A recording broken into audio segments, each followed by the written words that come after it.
¿Cuál es el título, mis hermanos? Por el amor de Dios. ¿Cuántos han escuchado esta frase? ¿A cuántos se las han dicho? ¿O a cuántos se las hemos dicho, verdad? Por el amor de Dios. Esta frase regularmente es utilizada con dos fines. Es usada para dar un mayor énfasis a un ruego o una súplica. Por ejemplo, por el amor de Dios, dime que eso no es verdad, ¿no? Se está rogando. O la más conocida, ¿verdad?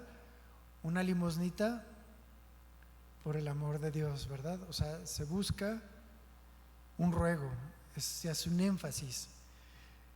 Y la segunda forma en la que se llega a utilizar esta expresión es de forma exclamativa, y es una actitud personal condenatoria ante algo que le provoca enojo, ¿sí?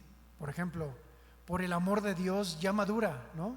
Cuando quieres sacudir a una persona de que entienda, ¿no? Oh, por el amor de Dios, ¿quién no lo ha hecho? ¿No? O sea, es algo, es como una condena, es un contraste. Lo cierto es que esta frase es de quien llega, cuando llega a utilizarla, y sobre todo pues en el mundo, ni siquiera la razona, o muchas veces incluso hasta nosotros, ni siquiera la razonamos en su esencia, no se medita. Y siempre esta frase es para utilizarla hacia la otra persona, hacia alguien más, y no de forma personal. Porque si hiciéramos esa frase de forma personal, por el amor de Dios, si la enfocásemos en nosotros, el resultado sería el que Dios espera de nosotros. Y entonces la frase por el amor de Dios no sería vacía, por el contrario, sería viva y eficaz. Así que empecemos por intentar ilustrar qué es el amor de Dios de una manera muy breve, aunque lo cierto, nunca vamos a lograr comprender por qué Dios nos ama. Nunca. Vamos a ilustrarlo de la siguiente manera. ¿Cómo es que tú te enamoras de una persona? Primero lo ves, ¿verdad? Pero ¿a poco ya por eso te enamoras? Dicen, ay, estoy enamorado a primera vista. No, no es cierto. Eso no es verdad. ¿Por qué? Porque tiene que haber un trato. Y poco a poco, después que se da el trato, con sus detalles, ¿no? Con sus formas de reaccionar ante sus amigos o con su familia, te das cuenta que es una persona nociva, ¿no? ¿Por qué? Porque observas que esa persona en algunas ocasiones está amargada, habla muy mal, se expresa muy mal, es irrespetuosa con sus padres, es muy llevada, se burla, es ventajosa, es tranza, y esa persona muchas veces puede ser coqueta. ¿Y qué es lo que haces cuando te encuentras con una persona así? Pues la alejas, ¿verdad? Si su forma de ser choca con tus principios, porque si es lo que andas buscando, solitos se juntan. Pero si choca con tus principios, lo que haces es alejarla. Y no te enamoras de esa persona.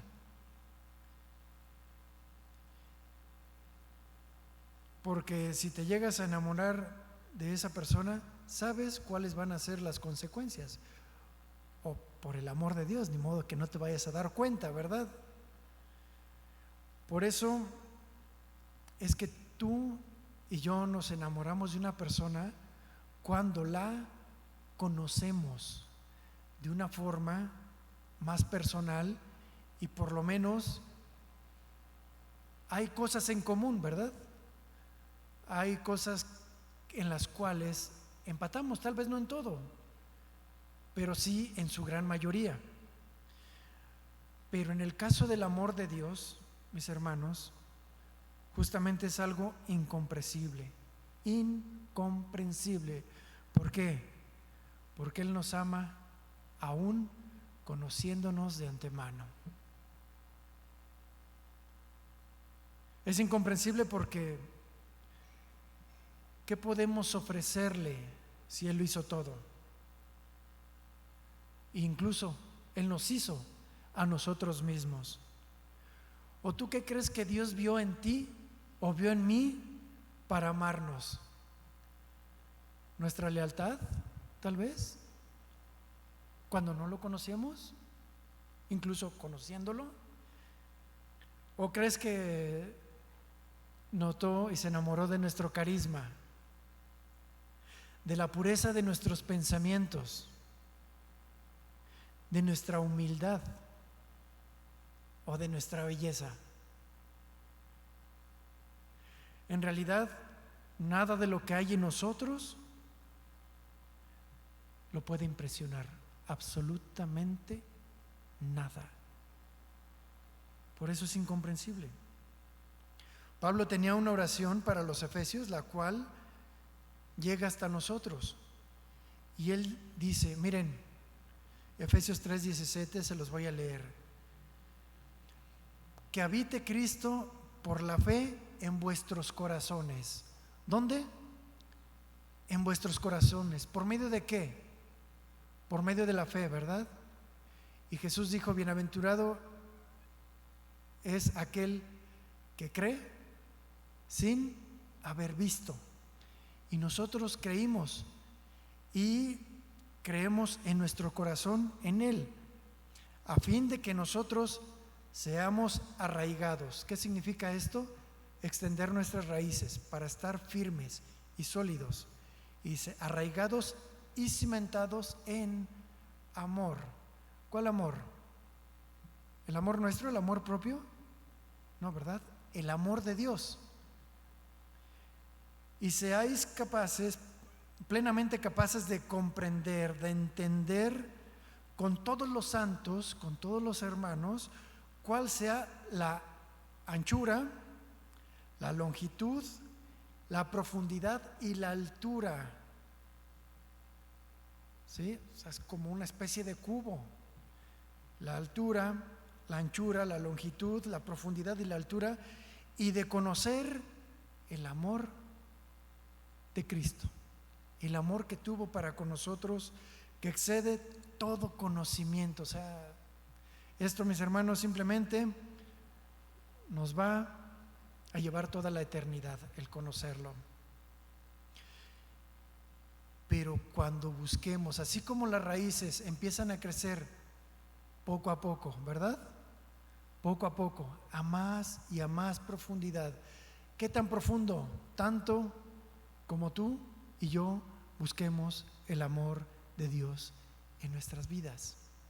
Para que, y Él nos dice, para que lo puedan experimentar, para que seáis llenos de toda la plenitud de Dios. Entonces, ¿dónde está la plenitud de Dios? En su amor. Y para amarlo tenemos que conocerlo, que buscarlo y estar dispuestos a dejarse conquistar. ¿No es verdad? Una mujer, cuando acepta ser cortejada, ella espera que la enamoren, ¿sí o no? Espera ser conquistada. De la misma manera, el Señor, a través de su palabra, Él nos conquista y gana territorio en nuestro corazón. Entonces, ¿qué llevará a la plenitud de Dios? ¿Qué nos llevará en nuestra vida? El conocer el amor de Cristo, el cual nos va a cimentar la fe dentro de nuestros corazones. Así que lo que vamos a leer es un pasaje muy hermoso, el cual nos va a ayudar a comprender solamente un poquito más de cómo podemos actuar por el amor de Dios. Así que otra vez vamos a volver con el apóstol Pablo, ¿sí? Que ya como que lo hemos estado agarrando de bajada, pero es algo precioso porque todos tenemos a un Pedro en nuestro corazón. En Juan 21, versículo 1. Juan 21:1, lo voy a leer de corrido y después nos vamos a meter a cada uno de los detalles.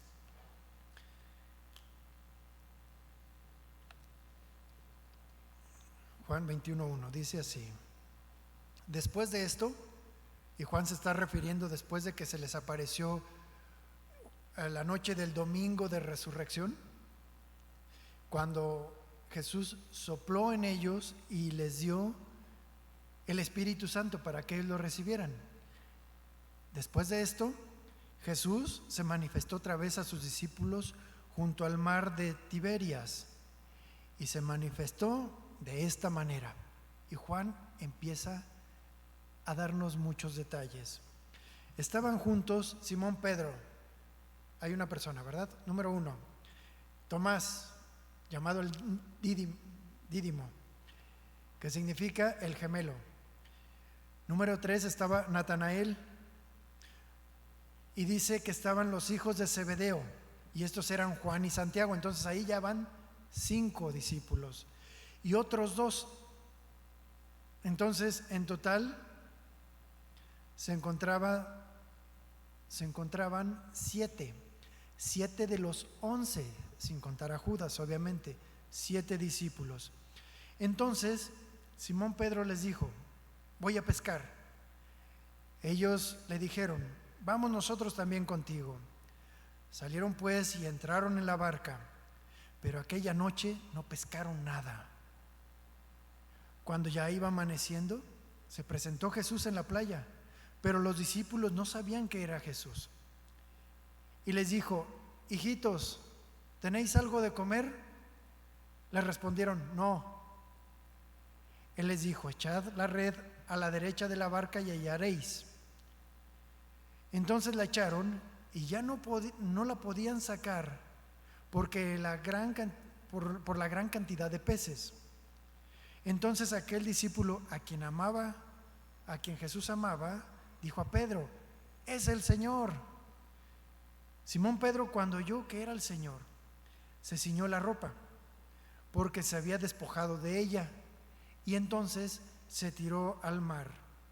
Los otros discípulos fueron con la barca arrastrando la red llena de peces, pues no distaba de la tierra sino unos 200 codos, esto es unos 100 metros aproximadamente.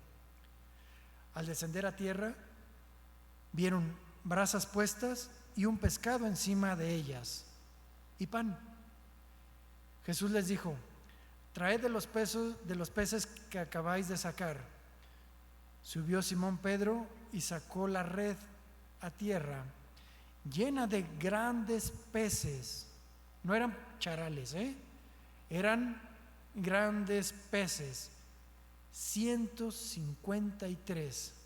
Y aún siendo tantos, la red no se rompió. Y Jesús les dijo: venid, comed.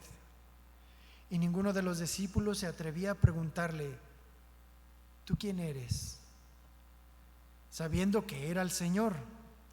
Vino pues Jesús y tomó el pan y les dio, y asimismo del pescado. Esta era ya la tercera vez que Jesús se manifestaba a sus discípulos después de haber resucitado de los muertos. Hasta aquí. Vamos a explicar qué fue lo que pasó hasta ese momento.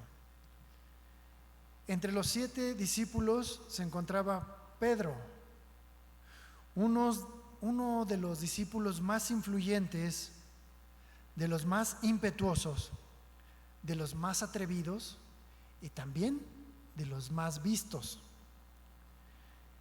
Él decide regresar a hacer lo que él ya conocía, lo que dominaba y que muy probablemente era también lo que amaba, que era la pesca. Volver a su oficio de pescador. Parecía como si Pedro diera como suspendido su servicio ministerial y con un profundo gozo de ver al Señor vivo, ahora vuelve a hacer lo que antes hacía. Y no significa que estuviera mal trabajar o que estuviera mal, en este caso, la pesca. No significa que haya sido malo, sino, sin embargo, no había sido la voluntad del Señor en un principio. Pedro hizo a un lado aquel llamado que Jesús le hizo cuando lo conoció. Ahora te haré pescador de hombres. No sería difícil imaginar el sentir de Pedro como para llevar a cuestas semejante responsabilidad después de haber hecho todo lo que hizo. O sea, imagínense, pónganse en la misma situación que él. Hablar con tanta arrogancia, intentando ofrecer la vida por Jesús. ¿Se acuerdan cuando Jesús le dijo, pero me vas a negar 3 veces? ¿O qué tal cuando le voló la oreja a Malco? Imagínate sentir también la responsabilidad de haber salido corriendo del huerto de Getsemaní y haber dejado al Señor solo. O negar 3 veces a Jesús y dejarlo solo en los últimos momentos de su vida. Y más aún, dudar de su resurrección cuando las mujeres se los anunciaron. No sería, creo que nosotros podemos imaginar que todas estas cosas no serían nada fáciles de llevar a cuestas. ¿Por qué? Porque siempre estaría el señalamiento hacia Pablo. Y quisiera imaginarme que él tenía miedo a todo eso, a todo aquello que había hecho mal, a todo aquello en lo que había fallado. Así que creo yo que lo podremos entender, ¿verdad? Y creo que cualquiera de nosotros podría actuar de la misma manera. Regresaríamos a hacer lo mismo. Sin embargo, esa no era la voluntad de Jesús. ¿Por qué? Porque su obra, la obra de Cristo, no había terminado en la vida de Pedro. Y el no hacer su voluntad, el no hacer la voluntad de Jesús nos pone en una situación muy delicada y muy expuesta. En otras palabras, puedes estar haciendo cosas buenas, pero no necesariamente estás haciendo la perfecta voluntad de Dios. Por su gran determinación y también por sus grandes debilidades, Pedro tuvo una influencia enorme entre los discípulos, ya que a Pedro se le hicieron grandes revelaciones, y por tal motivo lo que él hiciera o dejara de hacer sería de un gran impacto a las generaciones futuras, pero también entre los discípulos, tanto que ellos no dudaron en unirse a la pesca aquella noche diciendo, nosotros también vamos contigo. Ahí se ve cómo los jaló. Por eso, mis hermanos, las actitudes,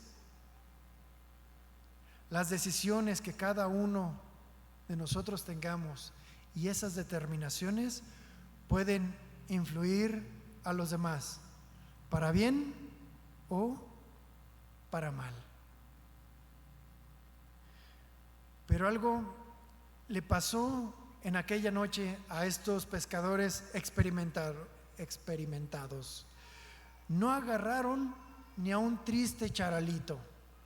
Les fue mal. A pesar de haber estado trabajando toda la noche. Y esta, mis hermanos, era una señal de que Dios no quería que volvieran a hacer lo mismo. Pero algo ocurrió. Cuando ya iba amaneciendo, se presentó Jesús en la playa. Pero los discípulos no lo lograban distinguir. Eran 100 metros, mis hermanos. El tamaño de una alberca olímpica aproximadamente. Aquí no sé cuánto sea de aquí a la pared, a lo mejor 50 metros. Imagínense el doble. Pues no utilizaba lentes, ¿verdad? En aquel momento. Entonces no alcanzaban a distinguir el rostro de aquel que estaba llegando a la orilla de la playa. Y Jesús les dijo: hijitos, ¿tenéis algo para comer? Le respondieron: no. Miren, es seguro que los discípulos estaban cansados, ¿sí o no?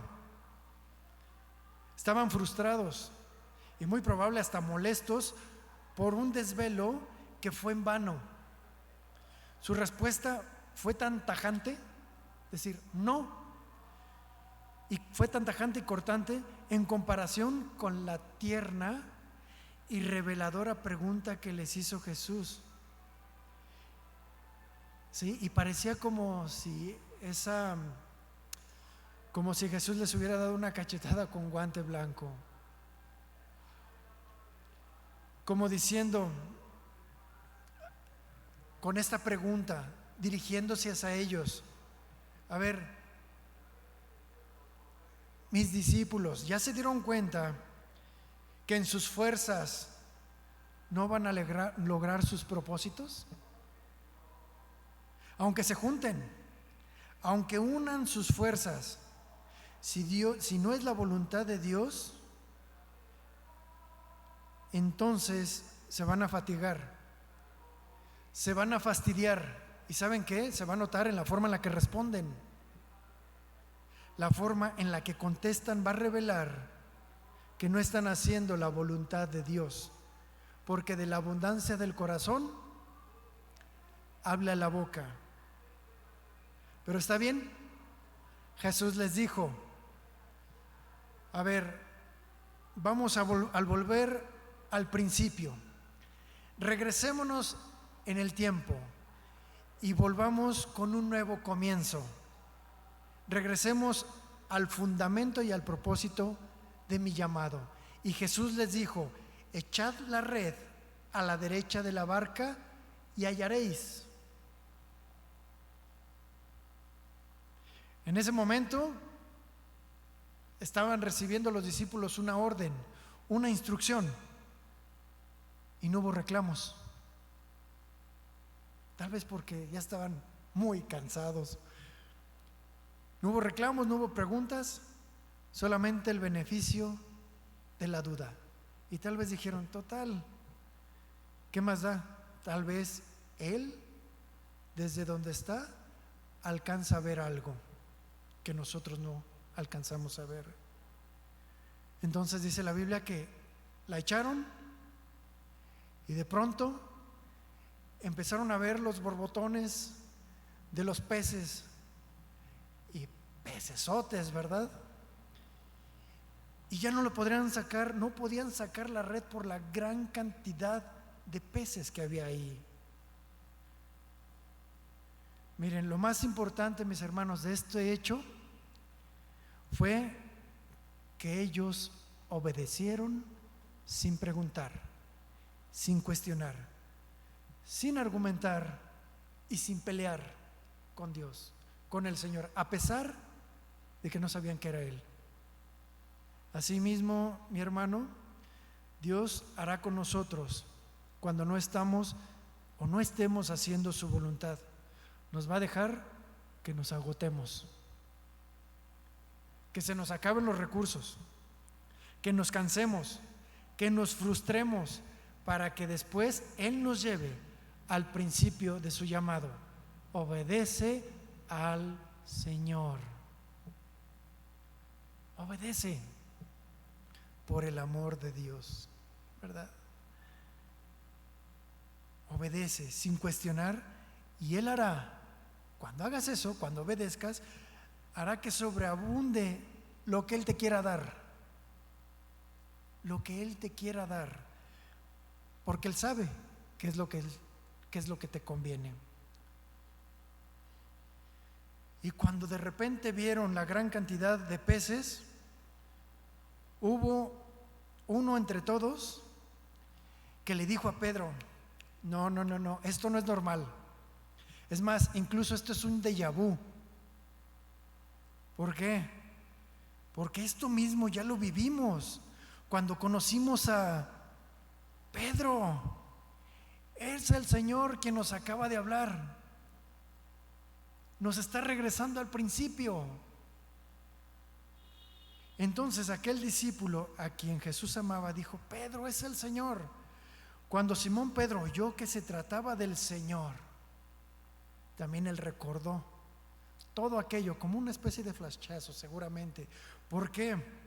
Porque en ese momento, cuando escuchó que era el Señor, se puso la ropa que se había quitado para trabajar y se tiró al agua. Inmediatamente él se puso su ropa, su atuendo, pues él recordó que era pecador. ¿Se acuerdan, mis hermanos? La primera vez, cuando aléjate de mí porque soy hombre pecador, él recordó eso. Sí, es cierto, así ocurrió. Entonces se mete y se tira al agua como lo había hecho cuando se conocieron. ¿Qué pasaría por la mente de Pedro en ese momento? A ciencia cierta no lo sabemos. Lo que sí es cierto es de que él regresó nadando hasta la orilla. Y luego dice que los otros 6 discípulos llegaron a la orilla en la barca, arrastrando la red llena de pescados, pues estaban como a 100 metros de la playa. No estaban, como les digo, no estaban tan lejos. Cuando llegaron a tierra firme, vieron una fogata con un pescado encima y pan. La pregunta es, mis hermanos, a ver, ¿quién preparó la fogata? ¿Ah?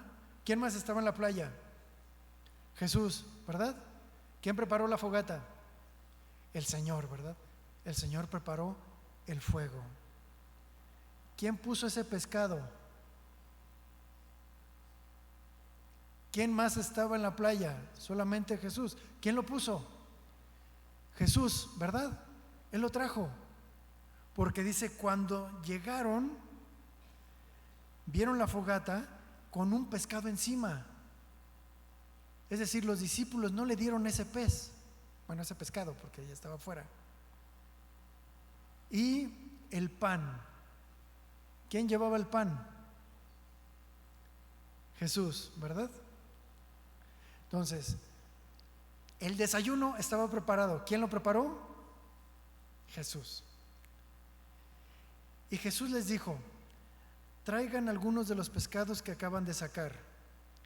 Entonces aquí vean algo interesante, mis hermanos. Simón Pedro subió a la barca y arrastró la red hasta la playa. ¿De quién fue la idea de ir a pescar? De Pedro, ¿verdad? Entonces él fue y arrastró la red hasta la playa. Y estaba repleta, pues tenía unos 150 peces, unos 153 pescados grandes. ¿Quién los contó? ¿Quién podemos imaginar que los contó? Probablemente Pedro, ¿verdad? Y a pesar de que eran tantos peces, se dieron cuenta de que la red no se rompió. ¿Quién arrastró la red? Pedro, ¿no? Y él se dio cuenta, a pesar de que la estoy jalando y que son tantos y está pesadísimo esto, la red no se rompió. Aquí vamos a ver algo notorio.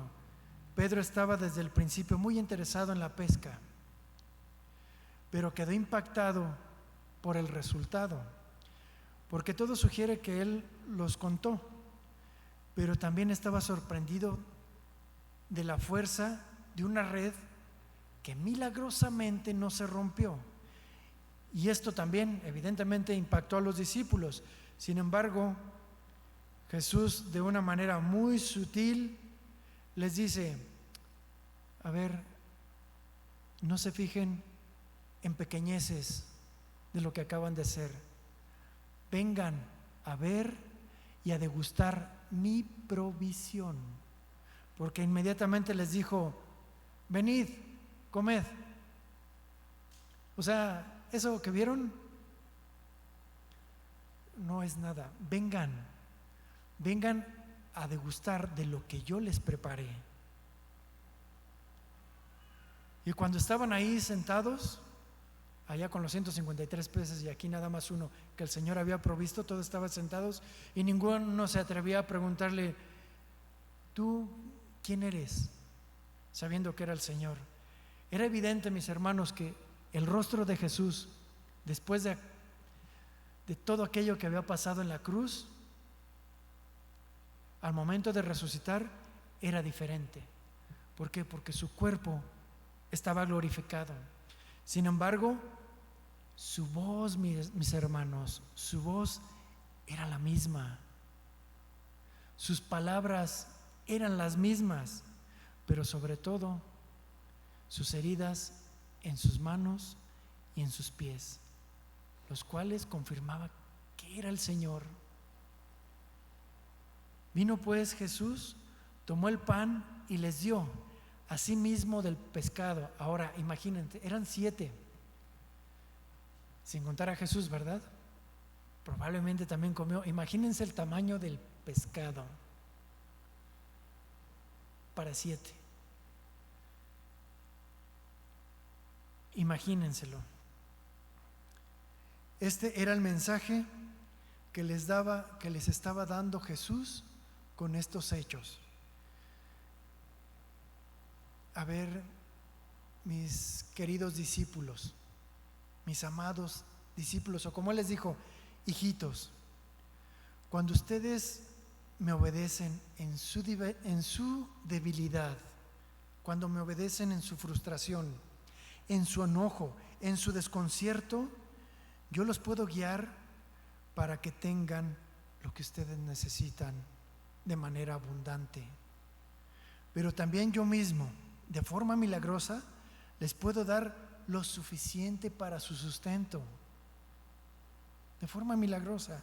El milagro no está en la cantidad. El milagro está en la provisión que yo doy. Y la gratitud no está en la provisión, sino en el que la pone y la dispone. Esta, dice el Evangelio, esta era ya la tercera vez que Jesús se manifestaba a sus discípulos después de haber resucitado después de los muertos. Y ahora sí, vamos directo a la enseñanza con Pedro. Porque dice, después de comer Jesús dijo a Simón Pedro: Simón, hijo de Jonás, ¿me amas más que estos? De las 3 veces que le hace esta pregunta Jesús a Pedro, esta es la única a la que se refiere como estos. ¿Me amas más que estos? En nuestro país es muy dado dar este adjetivo a las personas, como pudiendo referirse a estos chavos, ¿no? A estos jóvenes. A lo mejor en aquel momento era a estos discípulos, a estos pequeñitos, a estos hermanos, a estos, pudiera ser que sí haya sido de esa manera. Sin embargo, también la palabra estos se refiere a personas, pero también se refiere a cosas, a objetos. En otras palabras, Simón, ¿me amas más que a estos discípulos? Incluso más que a estas cosas a las que tú te dedicabas. O sea, ¿me amas más que a estos peces? Y el Señor le respondió: sí, Señor, tú sabes que te quiero. Y aquí en esta traducción utiliza una traducción más acertada, porque él le pregunta si lo ama y él dice: no, tú sabes que te quiero. Y querer es un grado menor al amar.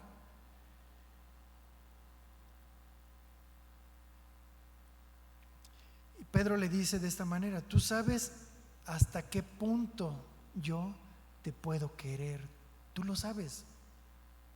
Y Jesús le dijo: apacienta mis corderos. y aquí intentar a ver si se pudiera entender en el contexto de lo que estamos hablando. Le dijo: apacienta mis corderos. Por el amor de Dios, Pedro, por el amor que tú tienes a Dios, con eso que dices que me quieres, apacienta a mis corderos, aunque sea poco, aunque sea mucho, apacienta a mis corderos. Pedro, ¿por qué? Porque tú, Pedro, serás de una gran influencia para tus hermanos, y lo que hagas o dejes de hacer será un ejemplo para ellos. Por eso te mando, por el amor que me tienes, para que tu vida la dediques a ellos, para que no pienses y no consideres tus necesidades, como acaba de ocurrir. No consideres las tuyas. No consideres incluso tus propias limitaciones o tus frustraciones, porque mientras estés haciendo mi voluntad, Pedro, no tendrás necesidad de otras cosas, porque yo te voy a proveer, te voy a dar lo que tú necesitas, como lo hice el día de hoy. No necesitas estar buscando en tus propias fuerzas. Por eso es necesario que te enfoques, no en ti, sino en el amor que hay en ti para conmigo, con el fin de que te enfoques en mis corderos, en aquellos pequeños espirituales. Y volvió a decirle por segunda vez: Simón, hijo de Jonás, ¿me amas? ¿Ven? ¿Me amas? Ahora, y él le dice: sí, Señor, tú sabes que te quiero. Y le dijo: pastorea mis ovejas. Lo anterior fue para recordarle el mandamiento en cuanto a lo que tenía que hacer, porque era dos actividades: una, pastorear, y la otra era apacentar. Y pastorear se refiere a guiar a un rebaño hacia los pastos y el agua. Es decir, tú los vas a guiar con tu ejemplo, a ti te van a seguir, implicando un cuidado general en lo natural de todos los animales, ¿verdad? En este caso sería de las almas que yo he ganado, de aquellas almas nuevas.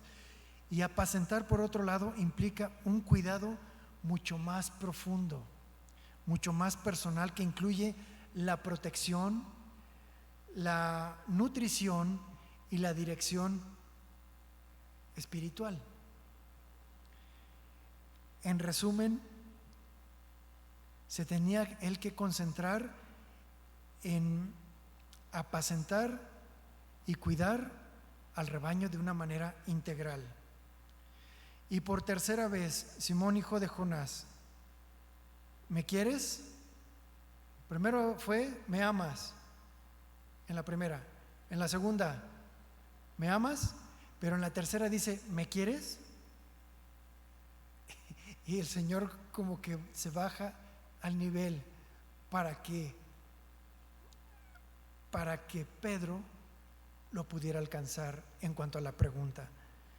Pedro en ese momento se entristeció de que le dijera por tercera vez. ¿Qué le recordó esto, mis hermanos? La negación que él había hecho anteriormente. Y él le respondió: Señor, tú lo sabes todo. O sea, tú puedes escudriñar en mi corazón. A ti, Señor, no te puedo engañar. Tú sabes que te quiero, y es más, sabes cuánto.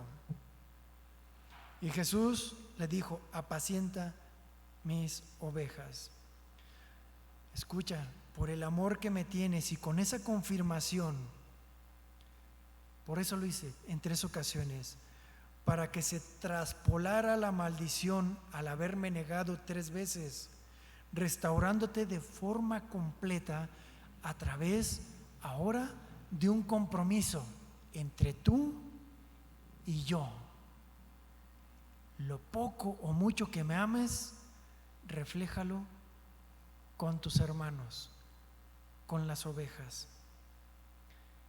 Y luego le dice: de cierto te digo, Cuando eras joven te ceñías e ibas a donde querías, pero cuando ya seas viejo, extenderás tus manos y te ceñirá otro y te llevará a donde no querías. En otras palabras, en tu pasado, Pedro, hacías lo que querías, pero en el futuro, cuando seas maduro y comprendas que es mejor entregarme tu vida que tu muerte, entonces, en ese momento, cuando ya seas viejo, serás más dócil y el Espíritu Santo te llevará a donde no quisiste ir en aquel momento.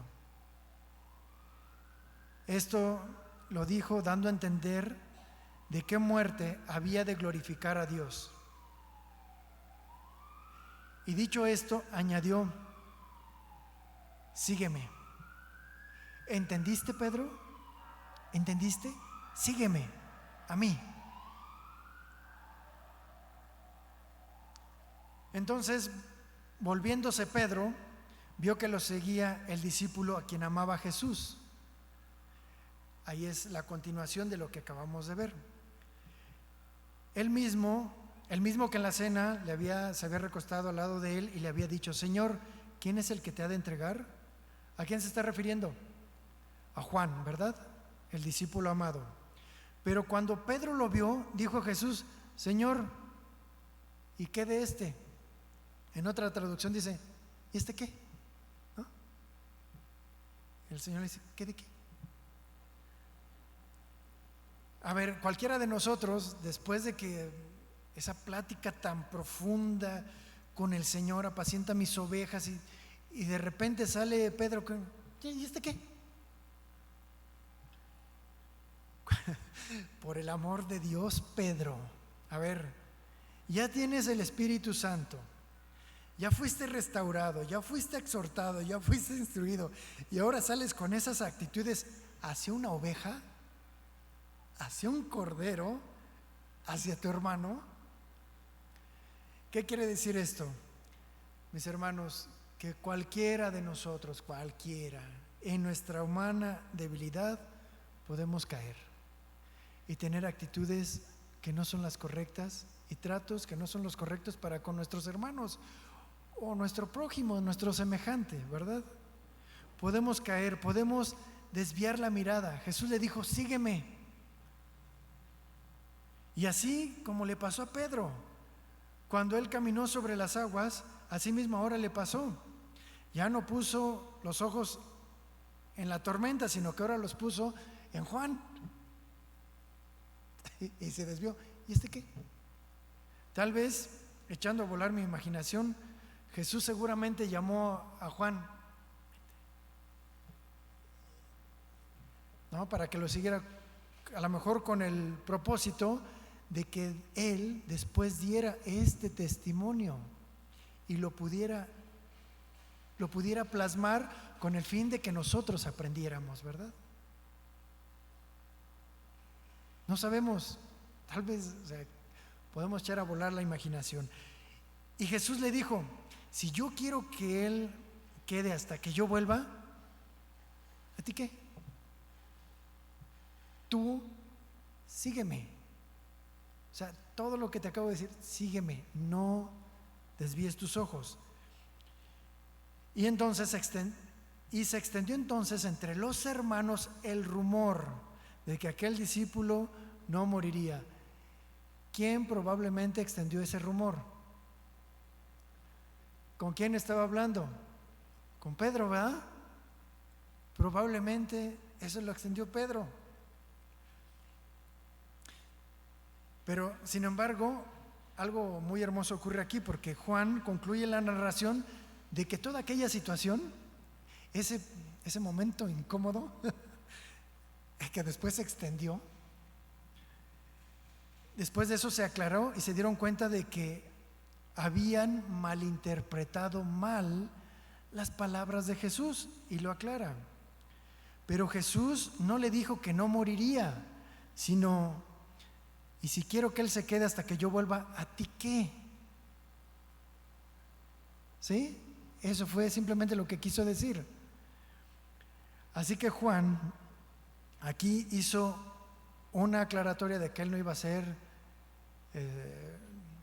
inmortal, digámoslo así, hasta que llegara Jesús. No, no era así. Finalmente las cosas se aclararon. Y aquí vemos también, vamos a ver qué fue lo que el amor de Dios hizo en la vida de Pedro en 3 tiempos: pasado, presente y futuro. Lo que hizo primeramente Dios en el pasado de Pedro, así como en el tuyo, fue guardarlo, que siguiera respirando hasta el momento de su encuentro con Jesús, con todas las experiencias que haya tenido. Pero ¿qué estaba haciendo Jesús en Pedro en ese momento? Lo estaba formando, así como contigo y así como conmigo. Lo estaba tratando con toda paciencia, así como lo hace con nosotros. Y finalmente, ¿qué haría el amor de Dios en Pedro? ¿Y qué fue lo que hizo? Y que tenemos el testimonio. Fue apacentar y cuidar las ovejas a través del amor que Pedro tenía hacia Jesucristo. Y así, mis hermanos, fue como él llegó a ser viejo, porque ahora él era llevado de aquí para allá por medio del Espíritu Santo, y fue a tal grado que su propia muerte y en sus últimos alientos siempre estuvo afirmando. Y cuentan las crónicas que cuando él iba a ser crucificado de cabeza, porque él no quería morir como Jesús, en la misma postura, pues, aún alentaba a quien tenía a su lado, si no mal recuerdo, parecía que era su esposa, diciéndole: no niegues al Señor, no lo niegues. ¿Por qué? Porque él en su momento lo había hecho, pero ahora estaba firme y sólido para soportar. Y en esos momentos de una situación muy compleja, Dios da a sus siervos una gracia extraordinaria y un valor extraordinario. Solo hay que confiar en Él y en su provisión, porque Él nunca llega tarde.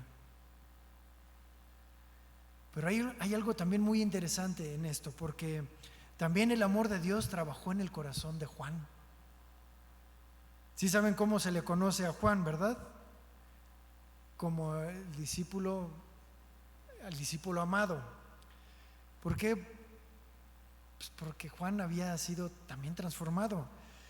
Y Juan, quien tenía ya una edad madura,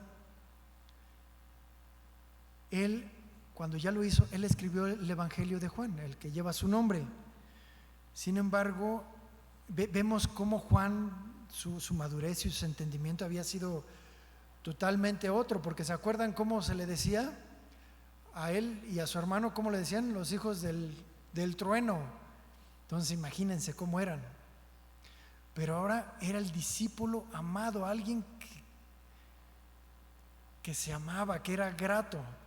Entonces él ya tenía una revelación mucho más amplia, y empieza el Evangelio de Juan con toda una teología acerca de Jesús y concentrándose por medio de los hechos en la divinidad de Jesucristo.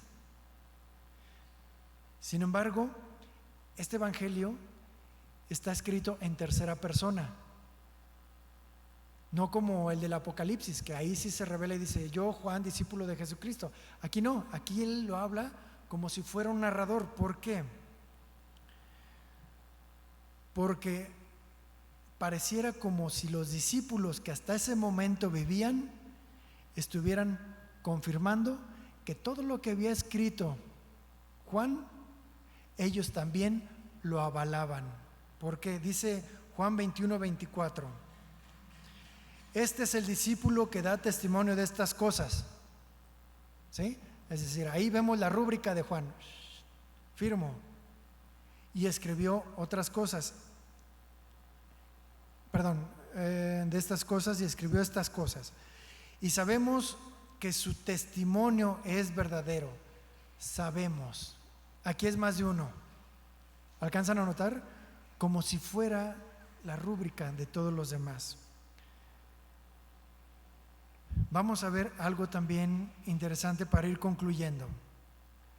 Algo en la vida del apóstol Juan, porque Juan en este evangelio da muchos detalles que no se revelan en los otros tres sobre Pedro, y pareciera como si algo trajera en contra de Pedro, ¿verdad? Y como si así terminara.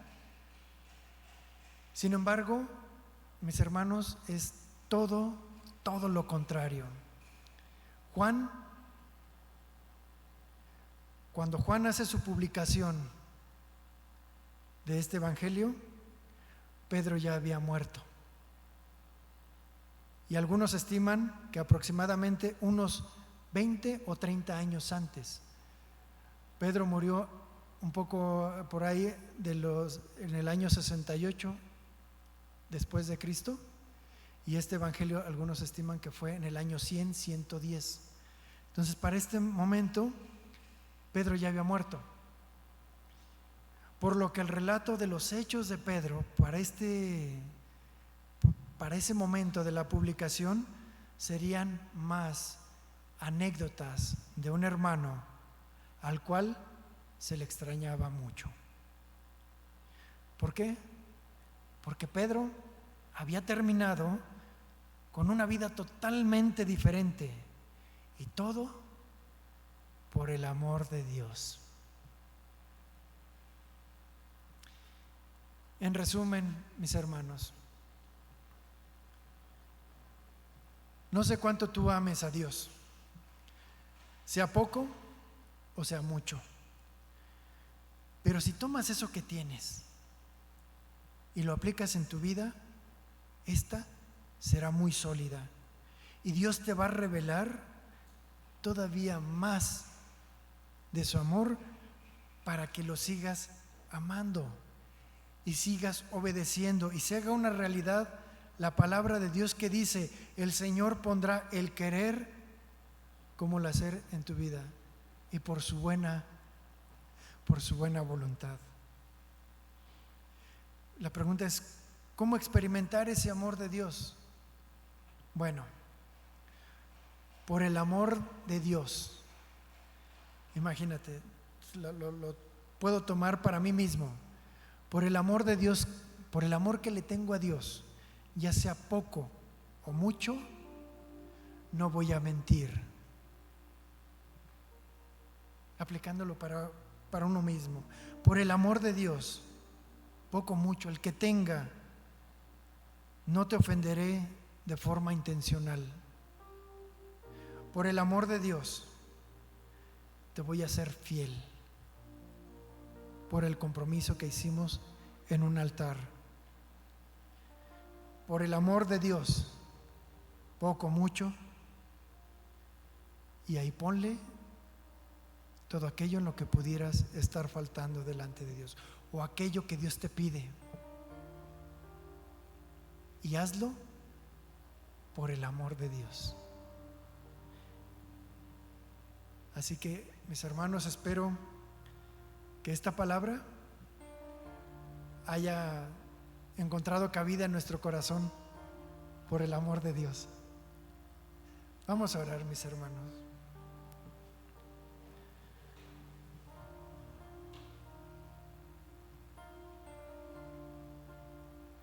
Bendito Padre,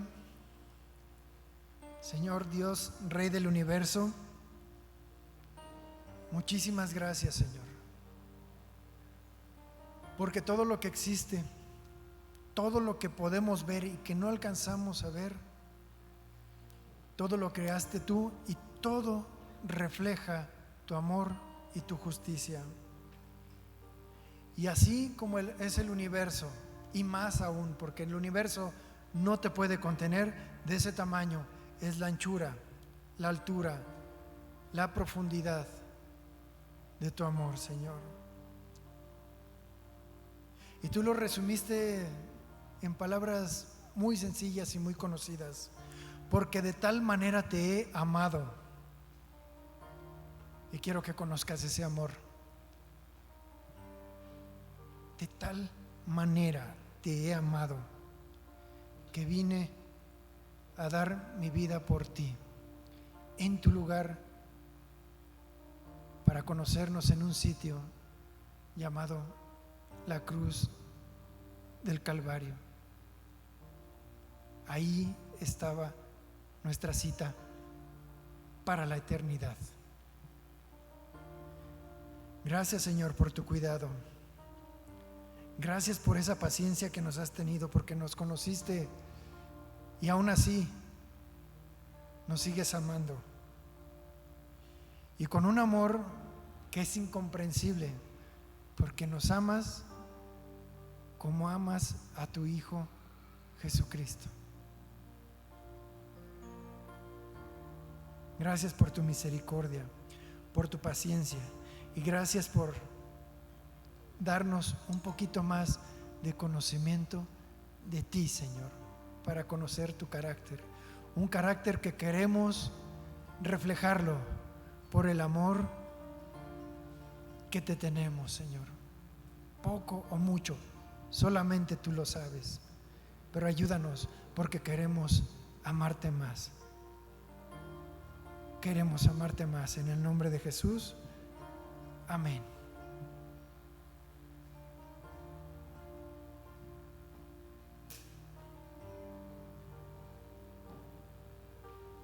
Dios de toda gracia, tú permaneces fiel. Nuevas tus bondades en cada amanecer.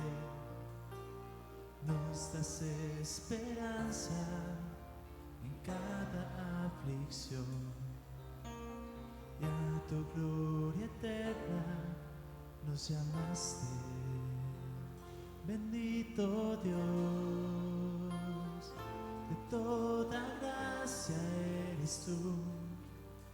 Nos afirmas y estableces en tu perfecto amor. Bendito Dios, tuya es la gloria y el honor y el imperio por los siglos. Amén.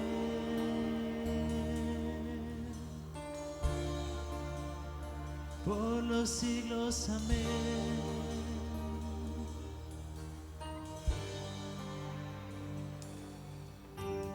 Dios de toda gracia, tú permaneces fiel. Nuevas tus bondades en cada amanecer. Nos das esperanza en cada aflicción, y a tu gloria eterna nos llamaste. Dios de toda gracia, tú permaneces fiel. Nuevas tus bondades en cada amanecer. Nos das esperanza en cada aflicción, y a tu gloria eterna nos llamaste. Bendito Dios, de toda gracia eres tú. Nos afirmas y estableces en tu perfecto amor. Bendito Dios, tuya es la gloria y el honor y el imperio por los siglos. Amén. Bendito Dios.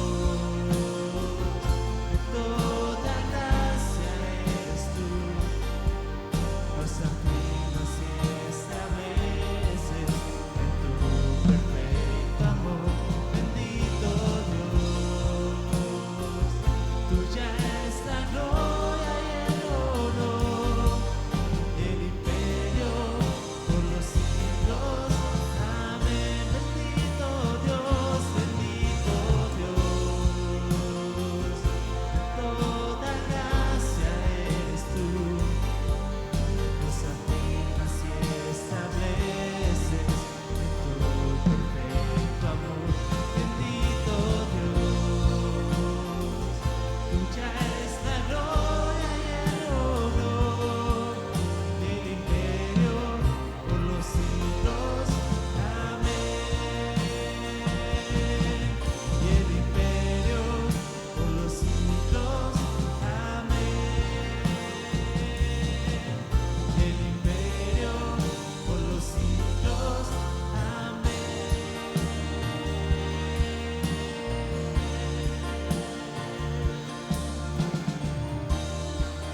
Afírmanos en tu amor, Señor.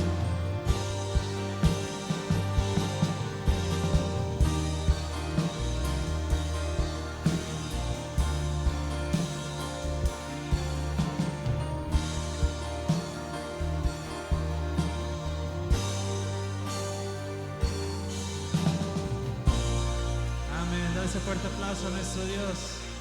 Él nos afirma en su amor.